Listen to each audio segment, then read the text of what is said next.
Përshëndetje dashur miq, mirë se vini në Elevate. Kam kënaqësinë t'ju njoftoj se kjo bisedë sponsorizohet nga Light Fiza dhe Ring Center. Sot kam ftuar zëdhënësen e Federatës Shqiptare të Futbollit, Lenida Halilaj. Përshëndetje Lenida. Përshëndetje Një Floriana. psikologe që është edhe zëdhënëse e një federate futbolli. Ne kemi shumë për të biseduar.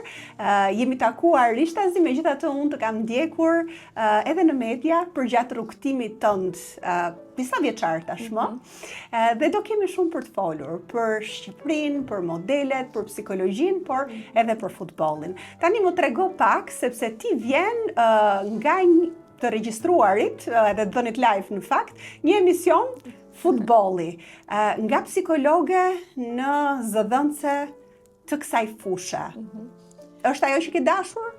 Nuk e di ende ta vlerësoj të them të drejtën, sepse jam në hapat e para, pavarësisht se rreth 2 vite bëj që jam pjesë e Federatës Shqiptare të Futbollit, por në rolin e zëdhënëses kam, po themi që nga shtatori i vitit 2024, pas Europianit të kombëtares.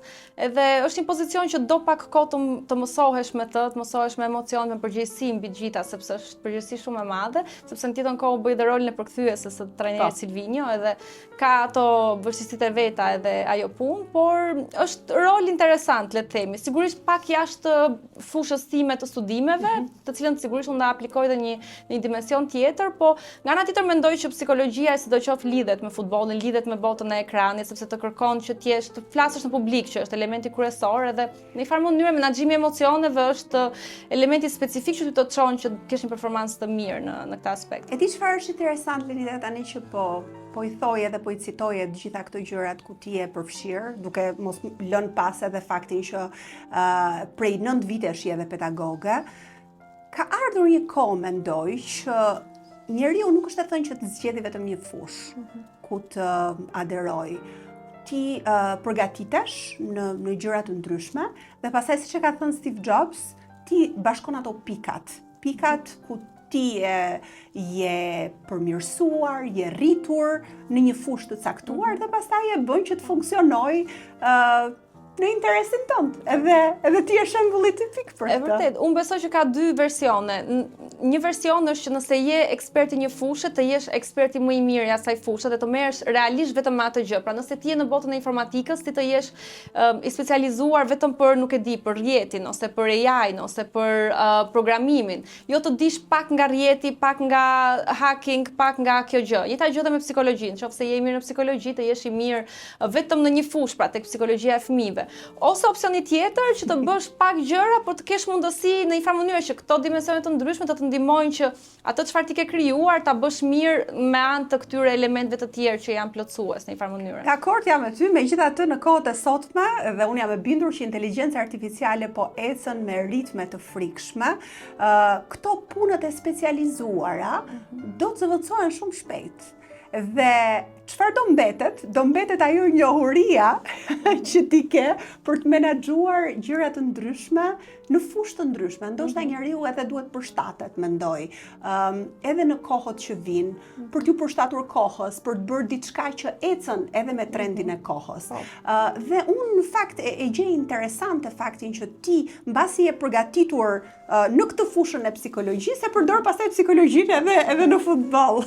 Si e ke përdorur tamam deri tani? Shiko, unë besoj që realisht individin e dallon, ajo është thelbi i psikologjisë. Individi ka aftësinë për të përshtatur dhe kjo e bën një individ, një njerëz të shëndetshëm psikologjikisht, qoftë se arrin të përshtatet me ambientin ku bën pjesë, me rrethanat e jetesës, me vështirësitë ose edhe me të mirat që të sjell jeta ose një profesion i caktuar. Sporti është shumë i lidhur me psikologjinë, sepse ti duhet në një trup të shëndetshëm, patjetër që është dhe një mendje e shëndetshme dhe ana sjelltas. Nëse ti nuk je i shëndetshëm emocionalisht, psikologjikisht nuk mund të performosh siç duhet në fushë.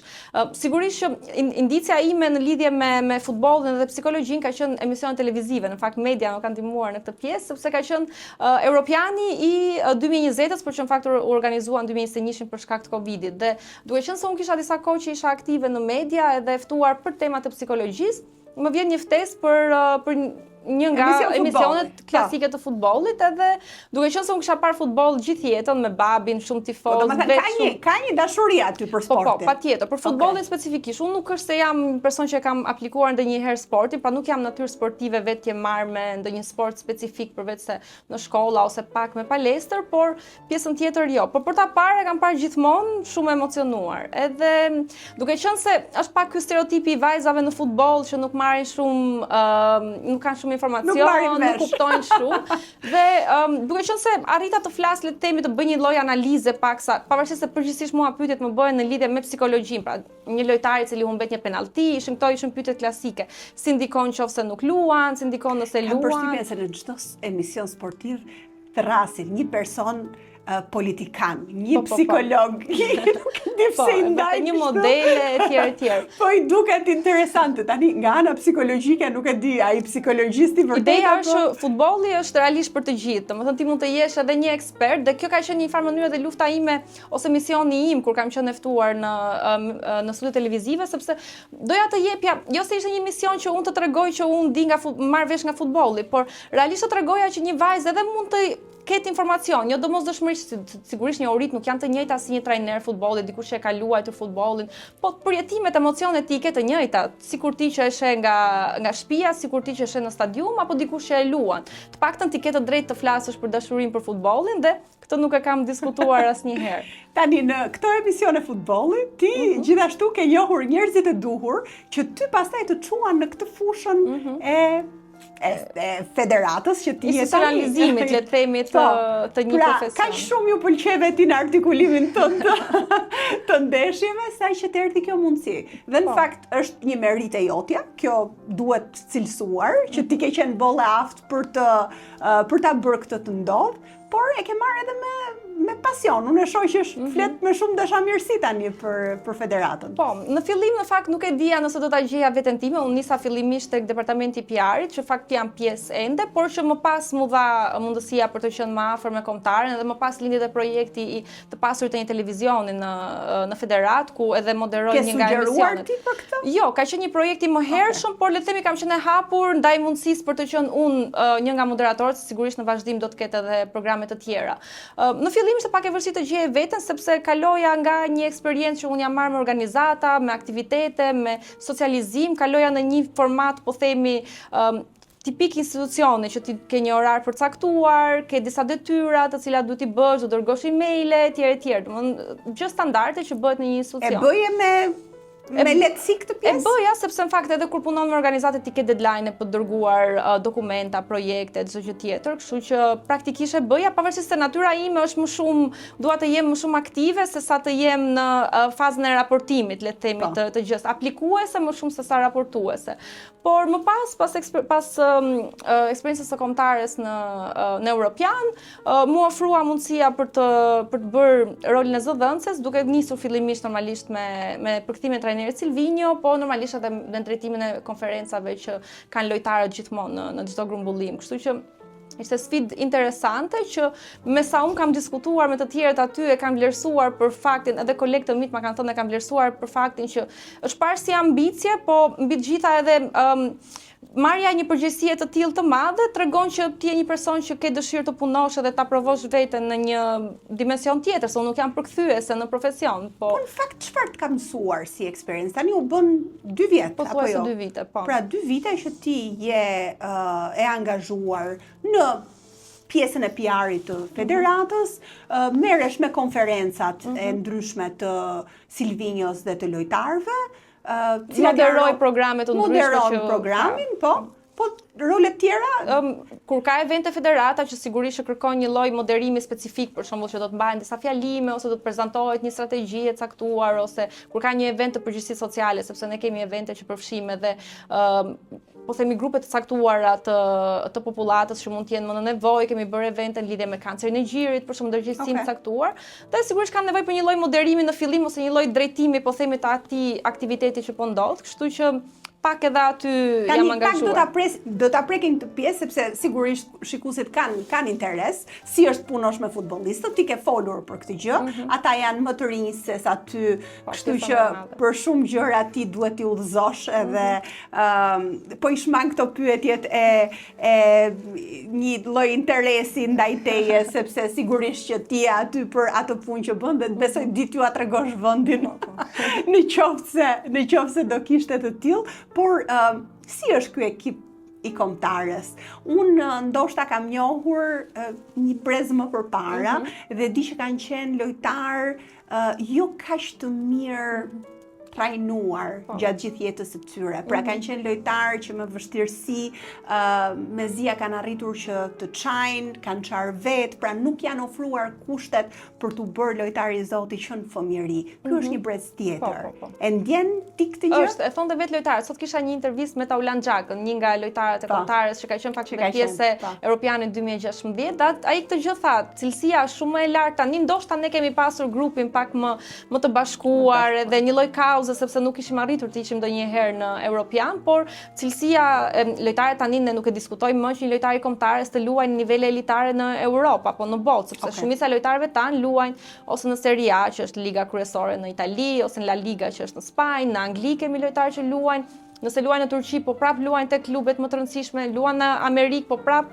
janë lojtarë kyç të skuadrave të tyre, kështu që niveli është rritur shumë. Janë lojtarë të cilët duke përmendur atë çështjen e kushteve se si janë trajnuar, e kanë nisur nga shkollat më të mira të futbollit në Europë dhe janë mësuar me disiplinë, me profesionalizëm që kur kanë qenë 10 vjeç apo 11 vjeç dhe e dinë realisht se si të sillen në një ndeshje, se si të mendojnë si futbollist profesionist, si të diskutojnë më pas edhe në konferenca. Një pjesë prej tyre dallon madje kur janë mësuar me klube të mëdha, e dinë që kanë përgjegjësinë që pas ndeshjes duhet japin një intervistë edhe nuk i bëjnë shumë skip që duan të largohen, se shumica nuk është se kanë dëshirë të flasin për mediat, po Gjithatë kjo na njëson, tani që ti po thua këto fakte, kjo na njëson disi edhe me ekipet e tjera, dhe ndoshta edhe prandaj Shqipëria edhe ka avancuar edhe në nivel, edhe po ta shikosh në tani po diskutojmë edhe për fshirjen botror, edhe që ishin gjëra ndoshta jo kaq lehtësisht të mendueshme më përpara. Po prap kjo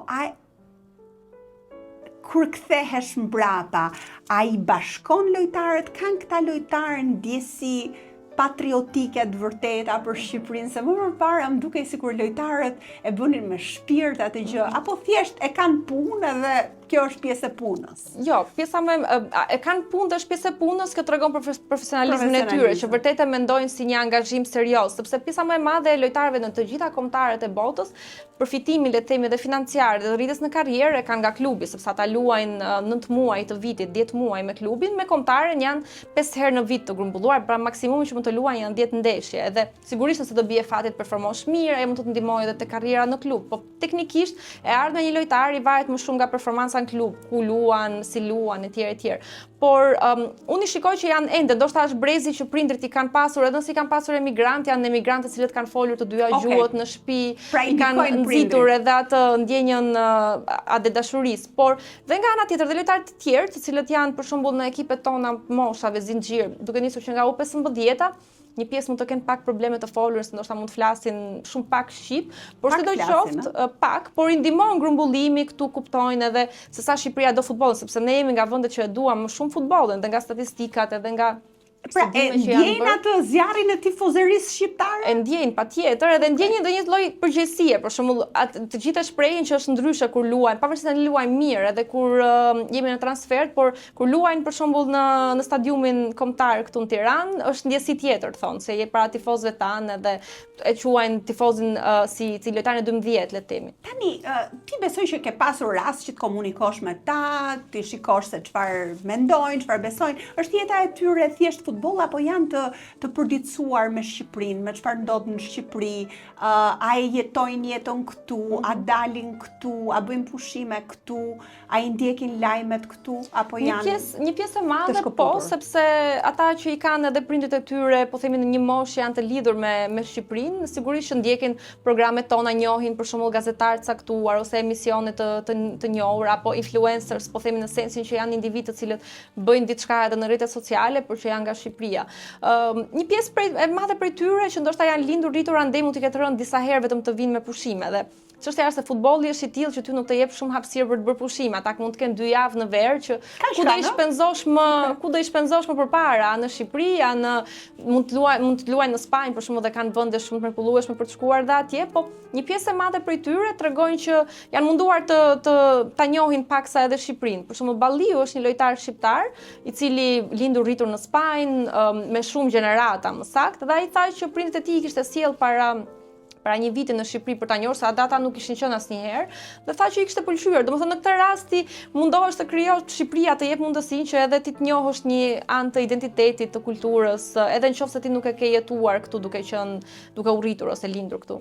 Tani ata shumica e lojtarëve shikojnë thjesht si një mundësi shumë të mirë sepse i ofrohet nga kombëtarja jonë që të marrin pjesë, apo disa edhe janë ofruar që të luajnë edhe për kombëtare të tjera dhe kanë zgjedhur Shqipërinë. Ka raste të tilla? Ka edhe lojtarë të cilët e kanë zgjedhur Shqipërinë dhe kur kanë pas mundësi për të luajtur. Bajrami për shembull është një ndër ta me cilin në fakt Shqipëria, si të thuash, ka qenë edhe në gjyq me Zvicrën për çështje sepse ai kishte përfaqësuar Zvicrën për moshat, më pas duhet të kërkohej leje në UEFA, në FIFA që ai të federohej tek neve sepse dëshira e tij ishte për të luajtur për Shqipërinë. Por dhe lojtarë të tjerë të cilët të paktën për ekipet e moshave se është edhe më fleksibël për ta. Nëse jeton në Itali dhe luan në Itali, ndoshta është pak më rehat, le të themi që të luash për ekipet e moshave të vendit ku je dhe pastaj kur vjen një moment që duhet bësh një zgjedhje që është për kombëtaren A, kanë zgjedhur Shqipërinë. Po pjesa më e madhe e tyre ndihen shumë të lumtur që ju ka ardhur ftesa nga Shqipëria dhe që munden ta përfaqësojnë. Dhe kjo është një pyetje që unë e kam bërë edhe me veten time,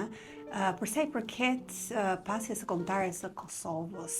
A ka konflikt, mendon, tek ata lojtarë shqiptarë të Kosovës që nuk dinë se çfarë të zgjedhin edhe ku duhet shkojnë, edhe ana e komplikon kjo në situatën tonë kombëtare? Unë besoj që kemi mjaftuar shumë lojtarë që të furnizojmë edhe Shqipërinë edhe Kosovën në këtë moment. Por gjithsesi nëse luajnë kundër njëri tjetrit, ne kemi quajtur vllazërore, se ka ndodhur, është luajtur, nuk kemi luajtur në kualifikuese deri më tani, për fat ndoshta, sepse dëshira është që edhe Shqipëria dhe Kosova të ketë shanse të barabarta. Nëse jeni në një grup, sigurisht që do vi një moment që ndoshta një fitore ose një humbje e njërit prej ekipeve do vendosi edhe fatet e pikëve në fund. Por deri miqësorët që janë luajtur deri tani janë quajtur vllazërore, himne kanë kënduar të dyja ekipet. Domethënë ka qenë qasje pozitive. Ka qenë qasje shumë pozitive. Pastaj vendimi nëse një lojtar do të përfaqësojë Kosovën ose Shqipërinë është thjesht të dyja janë përfaqësime në një farë mënyre. Sigurisht që kombëtarja e Shqipërisë i përfaqëson të gjitha trevat në një farë mënyre, por besoj që çdo shqiptar do jetë shumë i lumtur edhe nëse Kosova shkon në botror, edhe çdo shqiptar i Kosovës është pa aq i lumtur kur luan ose kur kualifikohet Shqipëria. Po përsa i përket punës tënde, më thuaj disa gjëra që janë interesante dhe që bëjnë më ndryshe se sa punë të tjera që mund të bësh thjesht në një zyrë ose thjesht duke bërë konferenca. Shkon ti në për gjitha ndeshjet jashtë të kombëtares, a viziton gjithashtu vendet apo je thjesht aty e grumbulluar edhe ti si ekipi? Edhe unë e burgosur. Po, unë udhtoj me ekipin gjithmonë kur janë ndeshjet. Fakta e 10 ditë i grumbullimit edhe kur nis në Shqipëri edhe kur është jashtë është full time job, le të themi, 24 orë duhet të jesh në dispozicion. Mua më bie pak koha edhe të shkëputem, po varësi ku ne rrim me hotel, sepse ndonjëherë shumicën e rasteve hoteli përshtatet afër stadiumit ose fushave servitore. Dhe për shembull në Angli kur ishim që luajtëm ndaj Anglisë në Londër, hoteli ishte shumë afër Wembleyt, por shumë larg zonës së qytetit dhe më ka rënë shumë pak të dal, sepse ka hapësira sigurisht që mund të dalësh. Lojtarët nuk dalin dot për shembull. Dhe kjo na jep pak të paktën një lloj. Ka qenë vendi më interesant që ke vizituar, që se mendoje që do e vizitoje? Në Gibraltar, nuk është se do ishte një vend që unë teknikisht do e zgjidha për të shkuar, sa shumë vende që ka bota, ndoshta okay, teknikisht nëse ti shkon në Spanjë dhe shkon në ato qytete afër, mundet të kalosh në këtë rast kufirin të shkosh, por nuk është se do ishte një zgjedhje e imja për të shkuar, apo Letonia për shembull, me cilën luajtëm në qershor. Kështu që janë dhe këto opsione, po teknikisht grumbullimi është një lloj disipline e hekur që ti zgjohesh në mëngjes, ke mëngjesin për ta bërë shumë shpejt edhe për ta konsumuar dhe pastaj duhet të kesh mbledhje, mund të kesh disa aktivitete me lojtarët, duhet i përgatisësh ata për konferenca. Po çfarë ju thua ti? Domethënë si i përgatit? Shiko, lojtarët detyrimi I tyre themi është të performojnë në fushë dhe të luajnë futboll. Ata nuk është se kanë një detyrim të rrinë për shembull në rrjetet sociale, të lexojnë mediat që të thonë që të lexojnë se çfarë thuhet për ta ose çfarë thuhet për kombëtarë. Kështu që ne I bëjmë një lloj pasqyrimi të pyetjeve të mundshme që ata mund të kenë në konferencë në mënyrë që të jenë jo ti mësojmë ne përgjigjet, por të dihet që për shembull ekziston një kleçkë e tillë, pra një gazetar ka shkruar që ti në klubin tënd luan në këtë pozicion. Pse trajneri nuk të vën në këtë pozicion? Dhe sigurisht që kjo është pyetje që ti duhet ja thuash lojtarit përpara në mënyrë që ai sigurisht përgjigjen e jep vet, por të pres në një farë mënyrë se çfarë. Ka pasur keq kuptime ndonjëherë me deklaratat e tyre? Ka pasur, sepse edhe gazetarët duan të bëjnë klikime, duan të marrin tituj, për shembull ka pasur pyetje të tipit një lojtari të Kosovës që është një lojtar nga Kosova, por që luan për ne, po më përpara ka përfaqësuar Kosovën në mosha dhe më ka bërë përshtypje që I është pyetur për shembull cila fanell të peshon më tepër, sepse ke luajtur më parë me Kosovën dhe tani me Shqipërinë. Po lojtari u përgjigj shumë mirë se tha nuk ka rëndësi fanella, unë jam shumë I lumtur, më rëndësi ka që ti përfaqëson vendin etj. Ose pyetje të tipit gjatë ndeshjes me Serbinë, për shembull përpara ndeshjes me Serbinë që a do preferoje ti të fitoje ndaj Serbisë po të humbisje ndeshjet e tjera, apo ndërkohë që normalisht lojtari duhet përgjigjet që rëndësi kanë të gjitha ndeshjet fitohen, sepse nga një anë ti nuk duhet të nxisësh se tifozi është tifoz, është emocional, edhe patjetër edhe lojtari mund të thotë çfarë të doj, po në një farë mënyrë nëse ai thotë ne do fitojmë 5-0, ti rrit shumë pritshmëritë e tifozëve dhe duhet të jesh pak realist edhe në vlerësimin e kundërshtarit, sepse mund të jetë një kundërshtar që në letra është më inferior në një farë mënyrë dhe ti nuk mund të thuash ne do shkojmë në X vend dhe do fitojmë 5-0, se nuk e bën as Anglia këtë gjë, nuk e bën as Brazili. Kështu që këto janë udhëzimet pak a shumë që I japim që të mos të tregohen inferior që ne presim të humbasim nesër edhe nuk do të bëjmë asgjë, por gjithmonë t'japim maksimumin, të bëjmë më të mirë. Po pas ndeshjeve, jeti pjesë e festave edhe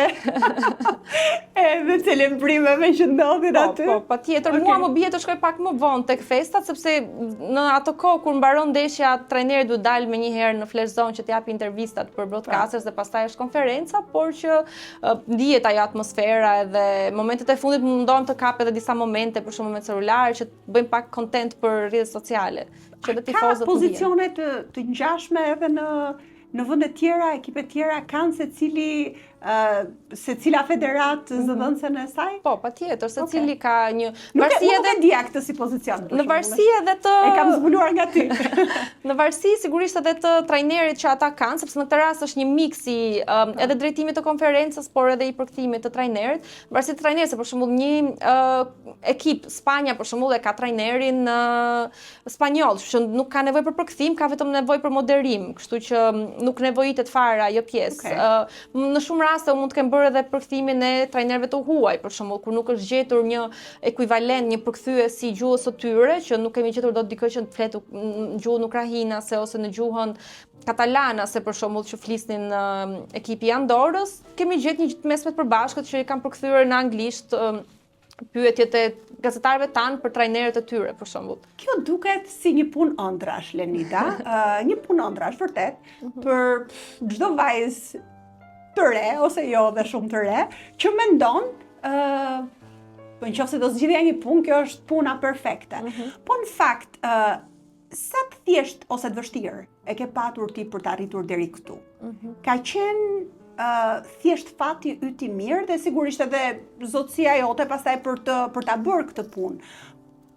Apo të dashur një kalvar sfidash për të arritur deri këtu? Unë besoj që kjo lloj pune ose mbajtja e punës është më e vështirë se sa marrja. Ndoshta se ndonjëherë fati të ndihmon, je personi I duhur në kohën e duhur, kur duhet të bëhet ndoshta një ndryshim. Pra, nga dikush që mund të bënte përkthimin përpara, të bëj tani të kemi një vajzë ose të kemi specifikisht ty.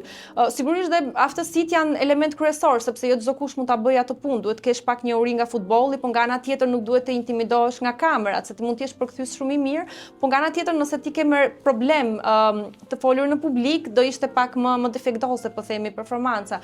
Nga ana tjetër duhet flasësh shpejt, duhet jesh I përqendruar shumë mirë, duhet shkruash shumë shpejt, duhet dish gjuhë të huaja shpesh. Herën e fundit për shembull e kam përkthyer trajnerin nga spanjishtja, po unë spanjisht teknikisht nuk është se kam marrë një mësim adekuat me kurse apo gjëra të tilla. Kështu që jam munduar të kombinohem edhe pak me trajnerin përpara, të kuptoj disa fjalë teknike në spanjisht dhe çfarë dia nga telenovelat. Të them të drejtën, domethënë rrofshin telenovelat meksikane që në këtë rast ja dola.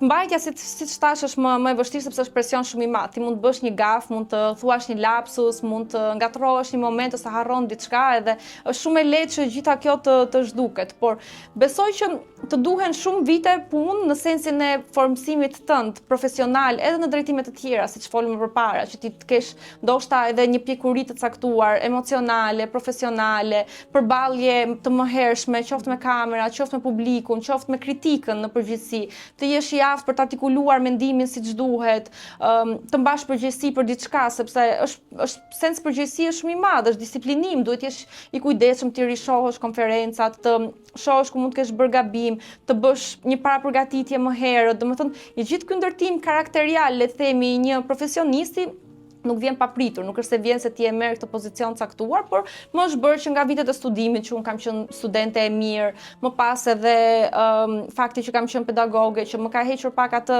intimidimin nga turma, sepse është përgjegjësi shumë e madhe të dalësh para studentëve dhe të mos bësh një lapsus ose po edhe të thuash që nuk e di diçka në fund të fundit. Nëse bën një gabim, mund të thuash ok, ndodh për këtë arsye dhe ta përmirësosh herën tjetër. Po ti duke shumë e qartë për gjithë gjërat që ke për të bërë, po ka pasur momente emocioni gjithashtu që ose pasigurie do thosha? Ka pasur, sepse edhe thjesht fakti që duhet të bësh switch, pra të kalosh nga një gjuhë në një gjuhë tjetër, se mund të ketë ndodhur që një ditë kam bërë konferencën në italisht, të nesërmen e kam bërë në anglisht sepse është dashur, mund të kem bërë disa pyetje në shqip, më pas disa pyetje siç rastisi në spanjisht. Shpresoj mos i shkoj në mendje Silvinjas që flas portugalisht për shembull në ndonjë konferencë të radhës, edhe ti të duhet të përshtatesh në këtë pjesë dhe ndihesh së siklet ose ndeshje për shembull ka përkthyer Harry Kane, që është kapiteni anglis kur ishte këtu në Air Albania. Ai ka shumë të vështirë gjuhën për ta kuptuar edhe në anglisht, sepse flet me një aksent specifik që edhe në angli është shumë i vështirë. Njësoj siç kemi ne këto dialektet tona në Shqipëri, Kosovë, po themi veriu i Shqipërisë me jugun. Edhe ishte shumë presion i madh që ti të kuptoje një herë pyetjet e gazetarëve, që ishte një aksent britanik shumë i theksuar, ta përmblidhje në mënyrë të shpejtë sepse ishte presion i kohës, sepse ata i bënin konferenca shumë të shpejta, të ishe i kuptueshëm për lojtarin mbi të gjitha, po prapë ishte edhe trajneri i tyre, më prapë pa ishte gjermane dhe ishte pak më lehtë ta kuptoje atë në anglisht. Kështu që janë dhe këto gjëra pak të vështira. Në ndeshje me Serbinë ti ke frikën se mos bëhen pyetje problematike ose janë pyetje shumë të gjata. Gazetarët bëjnë pyetje 1 kilometër, domethënë bëjnë me analizë përpara. Dhe pastaj duhet i kapësh atë thelbin. Ose kanë terma specifik, domethënë nuk e mbaj mend një gazetar një herë përmend thot, a keni menduar thot, a keni ndonjë as në mëng për X ndeshje? Mua nuk më kujtohet si i thuhet në italisht. As në anglisht nuk e di si i thon as në mëng. Tani sigurisht që ti do gjesh një metodë tjetër dhe t'ia thuash, por nuk është se ka një gjë shumë specifike për t'ja përmendur. E kuptoj. Megjithatë, me që ti fole kaq shumë edhe për këtë punë, edhe që duket që flet me pasion, domethënë ti e pëlqen, ke arritur ta integrosh brenda vetes tënde. Pavarësisht se çdo njeri kur futet në një fushë të re, ka ndoshta ato më dyshjet ose sfidat e veta, prapë ke arritur që ta bindësh veten pozitivisht për këtë gjë. Edhe kjo duket. Unë do doja domethënë të ktheheshim edhe çik pas tek jeta jote, edhe për të kuptuar pak më mirë se kush është Lenida, zëdhënësja e Federatës Shqiptare të Futbollit. Domethënë më flit pak për prejardhjen tënde, për fëmijërinë tënde. Unë kam lindur në Kukës. Kam jetuar atje 9 vitet e para të jetës, edhe më pas jemi transferuar të gjithë në Tiranë bashkë me familjen, duke qenë se unë kam 2 motra më të mëdha edhe normalisht në atë kohë ka qenë dhe distanca shumë e madhe, dhe duke qenë se motra e madhe duhet vinte të studionte fakultet, më pas motra tjetër ishte pak vite më mbrapa, kështu teknikisht duke mbaruar bachelorin motra e madhe do ishte motra tjetër që do të vinte, duke mbaruar motra tjetër do vija dhe unë supozohet, e prindrit menduan, thanë okay, pse të jemi shumë në distancë, të kemi këto vështirësitë edhe për nuk është se mendohej kur mund të bëhej ndoshta një rrugë më e shkurtër, siç është tani që ti mund të shkosh në Kukës për 2 orë edhe për shumë herë më lehtë. 7 orë ka qenë shumë gjatë dhe shumë e lodhshme si rrugë, nuk është se ka qenë një autostradë që ti e bëje pa problem. Dhe E mbaj mend sepse mua më zë dhe makina, kështu që jam torturuar në ato rrugë që shqyqyr që është bërë, edhe na e ka lehtësuar jetën, po në ato kohë nuk është e dihe një projekcion, një ndryshimi të tillë, kështu që u mendua që Tirana mund të kishte më shumë mundësi, pse të ishim në konvikt ose në shtëpi me qerat, të përshtatur ndoshta duke jetuar me dikë tjetër, edhe derisa prindrit.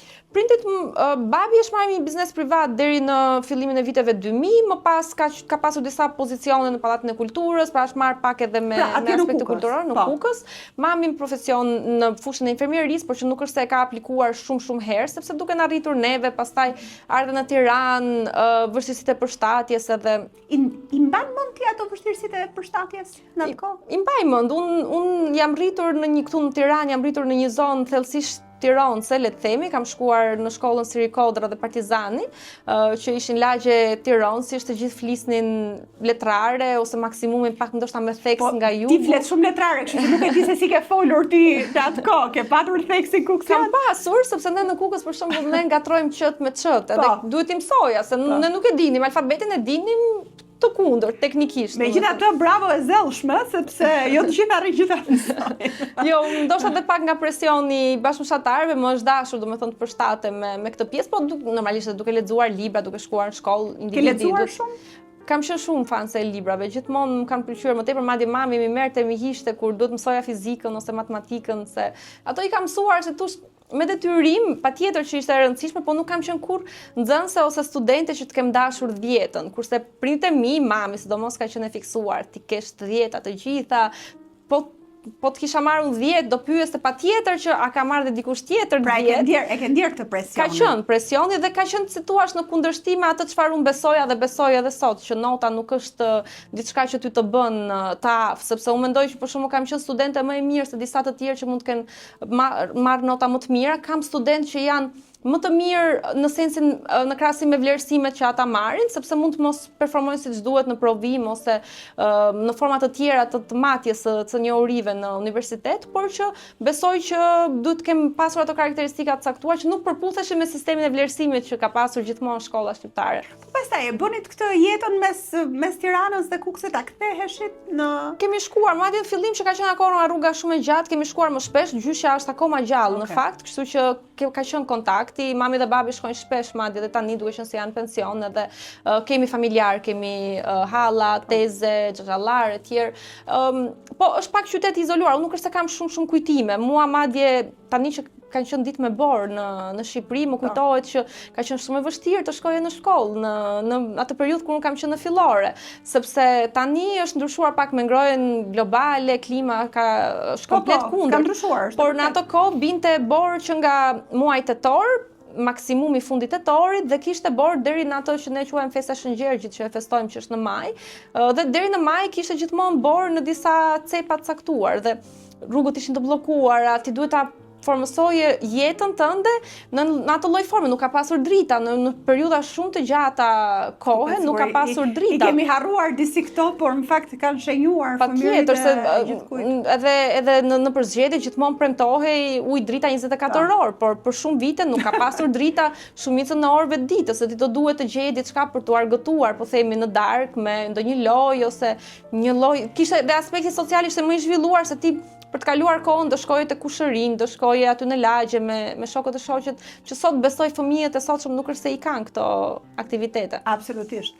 Ti pastaj erdhe u përshtate mirë, ju zhyte mësimeve edhe leximit ashtu siç e përmende, por a kishe një lloj kompleksi në raport me bashkëmoshataret e tua që ndoshta mund të kishin një jetë pak më me lehtësira nga që ishe mësuar ti në Kukës, edhe a e kisha atë synimin për t'i tejkaluar dhe për të qenë më mirë?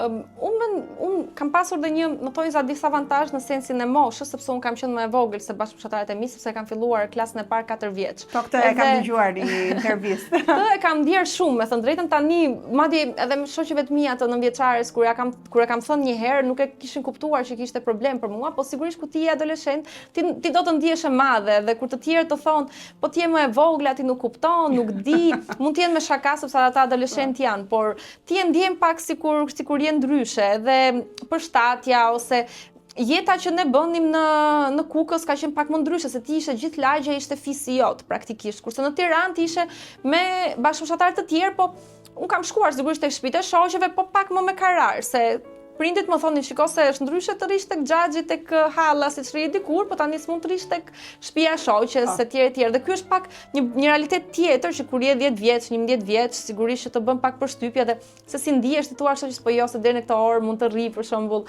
apo duhet iki në shtëpi etj. Kështu që mu desh pak kohë për të përshtatur me këtë Tiranën e madhe që është mikpritse, po jo dhe aq në një farë mënyrë, domethënë të jep disa vështirësi që ti ta gjesh veten, sepse është një lloj deti i madh dhe duhet pak angazhim dhe nga ana jote, po nuk është se kam ndier inferioritet, sepse unë nuk është se kisha riskun për të kthyer në Kukës.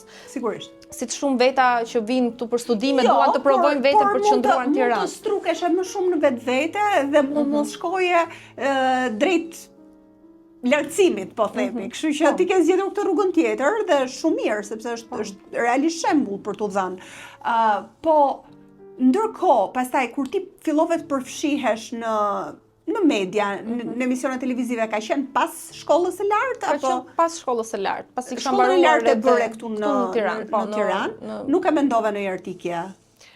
Jo detyrimisht, po do më kishte pëlqyer ndoshta një eksperiencë master ose diçka. Pastaj ndodhi që unë fillova pedagoge më një herë pas masterit dhe sikur u zbe pak ajo dëshira se nuk ike sepse nuk ishin mundësitë ekonomike të prindërve për të mbajtur ty, apo sepse plot zgjedhin t'ikin, po themi, edhe duke punuar vetë ose duke marrë bursë, ose edhe ti besoj këtë mundësi e kisha, apo jo? Opsionin e bursave nuk është se e kam, sepse edhe mungesa e informacionit ka qenë pak më e madhe se tani. Në fakt, flasim, unë kam studiuar, kam nisur studimet në vitin 2012.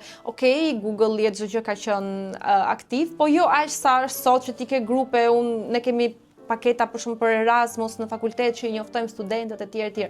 Këto nuk kanë ekzistuar aq shumë. Mundësitë ekonomike nuk është se kanë qenë, me të drejtë aq të mëdha për studiuar të paktën në vendet e Evropës qendrore. Mund të ketë qenë opsioni i Gjermanisë, po ti duhet të bëje një përgatitje shumë të madhe, që ti të kishe bërë shkollën, gjimnazin pak a shumë, ose të dije shumë mirë gjuhën në mënyrë që të përshtatesh. Kështu që le të themi që edhe aspekti ekonomik ka ndikuar, po nuk është se ndihem keq që nuk e kam bërë. Do kisha dashur patjetër, sepse t'jep një lloj mindset tjetër, por është okay. Unë besoj që universitetet shqiptare mund të nxjerrin edhe student të mirë. Pra, edhe ti në fakt je shembulli për këtë, sepse ti u mbajtën punë mbasi mbarove shkollën, edhe ishe edhe zysha, edhe bëje masterin, ëh? Jo, kisha mbaruar masterin. Le të themi një tamosh pothuajse. Dhe pastaj kjo të dha shtys për të dalë në media, sepse dikush për shembull mund të vrasë mendjen si mund të bëhem unë i njohur ose i famshëm, po themi, nga t'ja nis, secili ka një histori që ja nis, po kush ka qenë në rasti yt? Unë besoj që ke nevojë për një lloj certifikimi në thonjza që ti të japësh një mendim në opinion publik. Domethënë, jam dakord çdo kush mund të shpreh mendimet në çdo media, por nëse ti ftohesh si psikologe në rrjetet sociale, për shembull, shikoj që ka shumë faqe psikologjike që japin ide se si mund të trajtosh këtë gjë apo atë, dhe nëse nuk kanë mbas asaj llogarie, nëse nuk kanë një profesionist, mund të japin disa këshilla që nuk zbatojnë lehtësisht sepse nuk kanë metodën e duhur. Kështu që unë besoj që duhet të kesh një certifikim të caktuar. Pra, ishte një lloj konfirmimi kur ti ke mbaruar shkollën, ndërkohë ke kaluar një stad tjetër që mund të mësosh të tjerët. Mendoj që e kam perceptuar si një gjë që okay, dhe nëse unë e them një mendim timin në media, mund të merret parasysh. Në fillim, sigurisht unë kam nisur në media të vogla, në sensin që nuk kanë pasur një audiencë të madhe, por ka rastisur nga njerëz të përbashkët. E ke pasur kështu me emocion edhe me stres këtë daljet e para? Doje që të bëje patjetër një figurë të mirë edhe apo këtë kam me sportivitet? Jo, me sportivitet nuk i marr asnjëherë. Unë jam natyrë pak më e përgjegjshme dhe e kam besuar gjithmonë që nëse ti thua diçka të gabuar, në sensin që nuk ke pse e thua një gjë për të bërë emër apo për të marrë famë apo për të bërë klikime, dhe nuk më pëlqejnë kur ndonjëherë përdoren për këtë arsye deklarata të caktuara që mund t'japin edhe kolegë të mit. Besoj që është një lloj përgjegjësie që ti t'japësh informacion të duhur, edhe nuk e ka marrë me sportivitet. Për një temë të caktuar, kur je ftuar, je zhytur, ke lexuar, e ke si tendencë sa vësh këtë? Pjesërisht po, pjesërisht jo. Domethënë, nëse është diçka që në media sigurisht që gazetari nuk është i informuar për çdo të ftuar edhe për çdo temë për të cilët fliten. Edhe pyetjet shpeshherë janë standarde që ti i ke kthyer përgjigjen gjatë tek pyetja e parë dhe ai të bën të njëjtën pyetje kur ti ke thënë ose kjo tregon nivelin jo shumë të lartë që ekziston. Fokusohen shumë për shembull tek si të trajtohet rasti, ndërkohë që asnjë psikolog nuk duhet të jap këshilla. Mund të jap disa rekomandime në sensin çfarë mund të bëhet në këtë rast, por jo çfarë funksionon për ty apo çfarë funksionon për dikë tjetër. Edhe u jam munduar të shmangem këtyre elementeve që të mos jem një shembull që jep disa udhëzime që nuk më takojnë mua për t'i dhënë, sepse duhet të mësohet edhe publiku që duhet shkoj tek psikologu, tek punojësi social, tek psikiatri për të marrë një shërbim të personalizuar, sepse nuk mund të japim ne disa udhëzime të përgjithshme që i përshtaten çdo individi që e shef atë emision. Po ti edhe si psikologe gjithashtu e certifikuar për këtë, si e shikon shëndetin mendor tek shqiptarët tani? Në kauzat ndryshme, a jeti e zëshme? A jet mendimin tënd, qoftë edhe në rrjetet tua sociale, a mendon se trajtohen mirë mjaftueshëm? Mendoj që është bërë si një lloj trendi për të folur për shëndetin mendor dhe për të pasur një psikolog për çdo temë. Realisht unë kam qenë ftuar edhe për një temë, për shembull mbaj mend një herë më kanë ftuar si ndikon qëndisja tek shëndeti mendor. Teknikisht do jetë diçka që lidhet me atë pjesë, por pra mundohet të ftohen nga një individ për ta bërë të plot panelin nga të gjitha dimensionet. Patjetër dhe kjo është gjë e mirë, por të flasësh për shëndetin mendor dhe ta diskutosh dhe ta analizosh dhe të nxjerrësh disa mësime të duhura dhe të kesh ndikim tek popullata janë dy gjëra të ndryshme dhe shumica e mediave nuk e bëjnë këtë gjë. Sigurisht tu është edhe pjesë e përgjegjësisë të çdo kujt që ftohen, ndoshta unë mund të kem qenë pjesë e këtyre paneleve që nuk është diskutuar thellësisht problemi, por janë marrë detajet, por ka shumë gjëra që nuk shkojnë. Për shembull kur diskutohet dhuna familje ose dhuna me bazë gjinore për cilat unë kam folur vazhdimisht për vrasjet e grave, për mentalitetin që është që jep atë pabarazinë gjinore, nuk janë trajtuar siç duhet, se janë marrë me si u vra një grua, por jo pse u vra dhe të analizohet se kemi shkuar në këtë pikë. Pra ti si shoqëri si e ke krijuar këtë lloj trashëgimimi mendësie që e shikon gruan si më inferiore, e shikon si një person që duhet ta ndëshkosh, etj, nuk i jep vendin e duhur dhe çdo gjë. Dhe prandaj ka dalë e kundërta, ka shumë njerëz që mendojnë që barazia gjinore është një utopi edhe që nuk duhet të ndiqet, ndërkohë që thelbi, nëse pyet 200 njerëz, pjesa më e madhe nuk e dinë që fakt barazia gjinore është barazi e mundësive edhe e të drejtave. E dinë që barazi të thotë që unë paguaj 50, ti paguam 50. Unë flas 2 herë, ti flet 2 herë, po në fakt është komplet e kundërta. Unë kam një mundësi për të marrë një punë të caktuar dhe të mos gjykohem për këtë punë, ti ke si djalë, ke po aq mundësi. Unë kam mundësi të bëj zgjedhjet e mia martesore, seksuale, religjioze, etj, njësoj siç i ka edhe një djalë, gjë që mentaliteti shqiptar nuk e ka lejuar dhe nuk e lejon edhe sot e kësaj dite në shumë vende. Po, megjithatë edhe ky shembull që ti ilustron në mënyrën se si trajtohen çështjet e ndryshme edhe në emisione televizive, të bën të reflektosh dhe të mendosh, domethënë për sa e cekët është bërë shoqëria jonë, edhe mundësia, edhe në fakt a mendon që nuk po promovohen mjaftueshëm edhe modelet ku i futesh pak më thellë gjërave dhe vazhdimisht edhe me rrjetet sociale, me Instagramin, me ato reelsat nga 1 minutë, që ti cek vetëm sipërfaqen e gjithçkaje. Si po ndikon kjo? Qoftë edhe te brezi yt, edhe te brezat më poshtë që janë më shumë rrezik.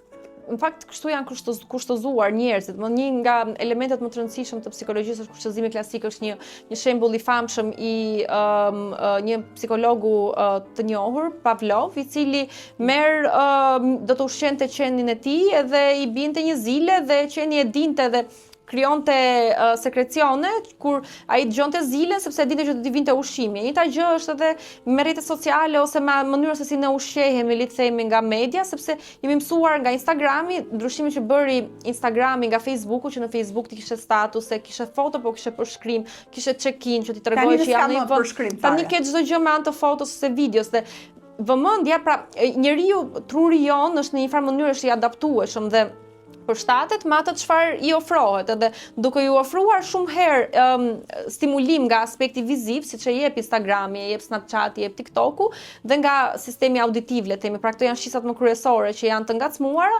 fillojnë të bien pak a shumë në gjumë këto shqisat e tjera të menduarit, të analizuarit, se nuk përdoren mjaftueshëm. Nuk përdoren mjaftueshëm dhe individi mendon që është e nevojshme për ta pasur.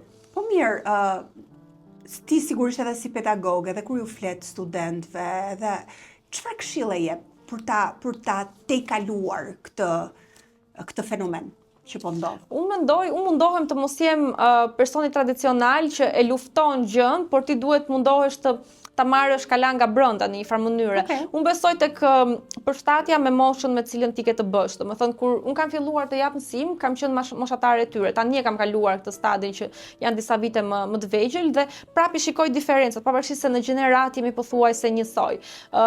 Unë nuk e luftoj faktin që një student më thotë është një trend në TikTok edhe që tregonte se si për shembull jap psikologji gjinore edhe u bë viral një periudhë një trend që kishte të lidhë që hashtagu ishte What I Wore That Day dhe fokusi ishte te çfarë kishin veshur vajzat që ishin abuzuar seksualisht dhe asnjë nga ato veshje nuk ishte provokative dhe lidhej me konceptin që veshja nuk të ndikon tek vendimi i dikujt për të abuzuar seksualisht dhe ky trend nisi nga TikToku dhe unë nuk mund ta luftoj dhe të them që nuk është i vlefshëm vetëm sepse është nga një platformë e cila nuk ka besueshmëri, nuk ka mbrojtje në sensin siç Meta për shembull e ka krijuar pak më mirë. Por ti duhet ta përdorësh si indicie dhe më pas sigurisht ti ofrosh edhe një suport të teorike dhe të standardizuar në sensin e studimeve të tjera që janë bërë, por ti nuk mund ta mohosh këtë gjë sepse është realiteti i shumicës. Sot për shembull ChatGPT-ja përdoret kudo. Po, nuk e ndal. Unë e di që një student mund të më sjellë një detyrë, nëse unë i them më sillni 10 faqe detyrë, do më sjellë një detyrë nga ChatGPT, por unë i them më shmangni këtë pjesën e Word-it, por fokusohen tek prezantimi në një mënyrë pak më kreative, ta bëni me video, ta bëni me intervistë, ta bëni me disa pika. Në një farë besoj se s'duhet luftuar, po thjesht të gjesh më të mirën që ata mund të nxjerrin nga ky zhvillimi teknologjik që është bërë. Okej, më pëlqen kjo qasje, më pëlqen. Më flet pak për jetën tënde në Tiranë, po themi, se tani e kuptova pak më mirë edhe unë dhe shikuesit, rrugtimin tënd jetësor, që sigurisht ka sfidat e veta, ti dukesh pozitive dhe dukesh se çdo gjë që ndoshta është e pakëndshme nuk preferon që ta mbaj mërira me jetën. Që ta diskutosh. Është një qasje kjo për t'i tejkaluar gjërat më thjesht apo? Unë jam natyrë reflektive shumë. Patjetër që ka element caktuar në jetë që mund të më kenë mërzitur ose momente caktuara që po nuk jam natyrë që flas me të jem inspiruese që të them çfarë të vret të bën më të fortë etj. Por mëri unë mbaj shumë në sensin jam njëri që nuk harroj kurrë nëse kam pasur një eksperiencë të keqe me dikë ose me një grup caktuar. Nuk fal let, por nga ana tjetër jam natyrë reflektive dhe mundohem të arsyetoj situatën, po themi, dhe jo të nxjerr element që mund të kem përfituar, jo në këtë aspekt, por në një farë mënyrë të di se kur i vihet fundi një gjëje dhe nuk rrit ta mbaj mendjen më te një gjë që mund të më ketë mërzitur ose s'më ka shkuar siç duhet.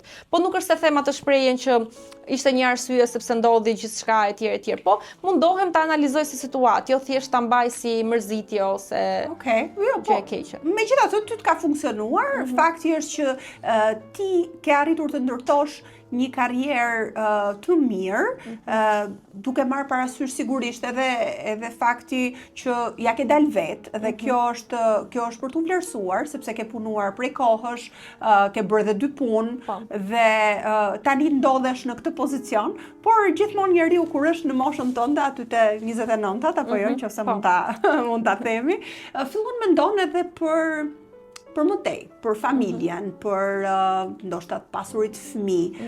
Nuk e di çfarë qasje ke ti për këtë gjë. Unë jam shumë po themi e rezervuar te kjo pjesë edhe mendoj që është një përgjegjësi shumë e madhe që unë nuk jam e gatshme për ta marrë në këto momente. Besoj që familja është një element i rëndësishëm i individit dhe një stadie caktuar i zhvillimit social të një personi, por besoj që prindërimi është mision shumë i rëndësishëm që nuk duhet ta marrë çdo kush në sensin në çdo moment të jetës vetëm sepse duhet të bëhesh prind, por duhet vi shumë natyrshëm, po duhet vi me përgjegjësi shumë të madhe. A e ndjen ti ndërkohë presionin e shoqërisë, po themi, ndjen? Jo, mund të diskutohet patjetër, por unë ndjej që nuk e dua një gjë të tillë. Të paktën nuk Po mirë, edhe je shumë e fortë për të artikuluar që jo. Domethënë është interesant kjo qasje. As nuk e projektoj, për shumë, sigurisht ti nuk i dihet. Ne tani mund të njoh, pasi mbaroj misionin tënd, mund të njoh dashurinë e jetës edhe mund të bëhem nën ndoshta për 3 muaj, por sidoqoftë është diçka që unë nuk e shoh në planet e mia, për shembull. Një moment, tani lidhet me faktin që ti nuk ke një njeri, një partner, po themi, për të krijuar familjen, jetën tënde, apo sepse nuk e ndjen se është momenti ku ti ndodhesh për sa i përket karrierës, apo nuk është Shqipëria një vend që ta mundson këtë gjë? Cila nga të treja? Mix i gjërave, po shumë pak e para, sepse nuk besoj ti mund të kesh partnerin e duhur, po thjesht nuk je i përgatitur për që. Unë besoj që të qenurit nën, pavarësisht se nuk bëj diferenca, mendoj që dhe babai duhet jetë shumë i përfshirë tek fëmia, por besoj se nënat ka një lloj përgjegjësie pak më të madhe në sensin e mbarvajtjes së shtatzanis fillimisht, më pas tek kujdesi që duhet të kenë për fëmijën sepse është atashimi më i fortë në sensin e gjithë dhënjes edhe çdo gjë tjetër. Por unë besoj që është një përgjegjësi shumë e madhe që duhet të merret edhe nuk mendoj që jeta të ndryshon komplet, edhe nëse unë marr një përgjegjësi, dua të jem e fokusuar, edhe po nuk dua nga ana tjetër që jeta të më mbaroj në një farë mënyrë. E di që ju që jeni bërë prindër thoni që nuk mbaron jeta edhe të zbukurohet etj, po kjo do të thotë që ti po e shijon këtë fazë. E shijoj sepse shoh shoqet e mia që janë bërë mami edhe nuk e shijojnë aq shumë sa unë në moment, por unë çfarë shijon? Shijoj lirinë që të jep fakti që ti nuk ke një individ tjetër për të kujdesur ose një sens përgjegjësie. Shijon faktin që çdo gjë që ti fiton e investon tek vetja jote, nuk duhet të mendosh se çfarë do bësh pas një viti, pas gjysmë viti, apo të bësh disa plane afatgjata që ja ke mundësinë. Sot edhe po të kem një mundësi për të shkuar jashtë, për të jetuar diçka në lidhje me karrierën time, 1 vit, 2 vite. Sigurisht që mund ta marr si vendim patjetër, por nëse ke fëmijë kam përshtypjen që është pak më e komplikuar ose gjëra të tjera që lidhen me pavarësinë individuale që besoj se të bërit nën ti mohon, të paktën për vitet e para të jetës. Shiko, mua më pëlqen ky argumentim që ti i bën, sepse realisht unë kam qenë 29 vjeç kur kam njohur Tim Shoq dhe mendova në atë moment, pra teksa kthehesha 30, që ishte momenti që unë të krijoja një familje sepse e doja që edhe e dija që e kisha te kaluar këtë fazë. Pra, këtë fazë që ti thua, investon për veten tënde, shijon edhe rinin, shijon edhe lirin, dhe mendoj që është e rëndësishme që një grua e re në kohët e sotme, që jeton në Tiranë, po themi, ose në një vend tjetër të madh, të jetë ndërgjegjshme për këtë, sepse edhe për të bërë thjesht nën, sepse erdhi momenti kur ti nuk e ke kaluar këtë fazë, ndoshta pastaj do kesh disa pishmane dhe do duash që ti rikthehesh kësaj. Unë e kisha kaluar sepse ashtu më ka ardhur jeta, që i kam bërë gjërat herët, por jam dakord me ty që si prind ti duhet marrësh përgjegjësi. Edhe a mendon që në kohët e sotme është dhe mundësia për ta bërë më vonë, sepse më përpara ti do ta krijoje familjen sepse metodat e in vitros nuk ishin. Gratë mbas moshës 40 vjeç nuk bënin fëmijë, ndërkohë që tani po shkojnë drejt 50-ave.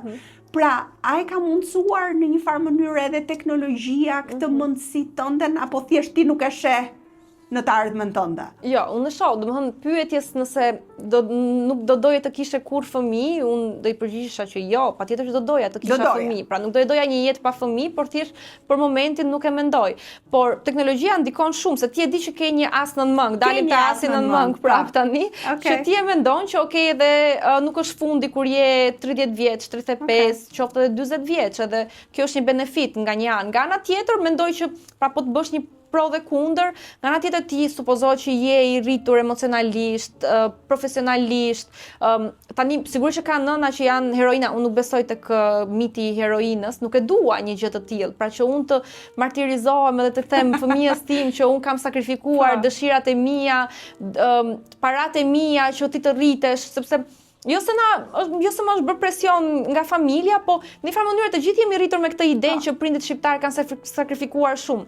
Dhe ndoshta ne do ishim fëmijë më të mirë nëse ata nuk do kishin sakrifikuar vërtet kaq shumë, se s'do ndiheshim kaq në borxh për të qenë më të mirë, për të pasur atë egon dhe për të dalë përpara.